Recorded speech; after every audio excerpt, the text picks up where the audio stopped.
On pensait qu'il y avait certains insecticides qui étaient interdits, que l'on retrouvait dans les analyses, mais on n'en est pas certain, d'autant plus que les analyses qui sont faites pour la recherche de ces produits, ça coûte très très cher, et puis comme vous en doutez, on n'a pas trop d'argent pour faire des recherches là-dessus.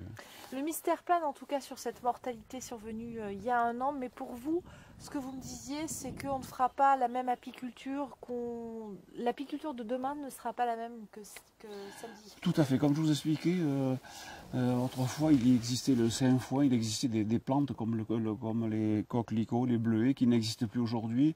L'agriculture a changé, il n'y avait pas d'insecticides, de pesticides autrefois. Aujourd'hui on a ça.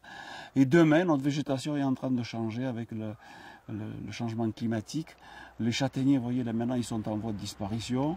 Alors bon, ça sera très très compliqué de faire de l'apiculture dans les années à venir, hormis celui qui aura des abeilles prêtes le jour J, le jour de la mielée. Mais sinon, je pense qu'il faut se concerter entre nous, entre apiculteurs, voir ce qui peut se passer, et puis changer nos méthodes de travail. C'est très très important. Mais même si vous changez votre méthode de travail, vous ne pourrez pas empêcher la mortalité, la surmortalité d'abeilles, parce que ça c'est un phénomène inquiétant. C'est très très inquiétant. Et puis il n'y a pas qu'en France que les abeilles meurent, c'est un peu dans tous les pays du monde. Bon, on sait très bien qu'il y a ces produits chimiques, bon, mais je pense qu'il n'y a pas que ça dans cette mortalité d'abeilles.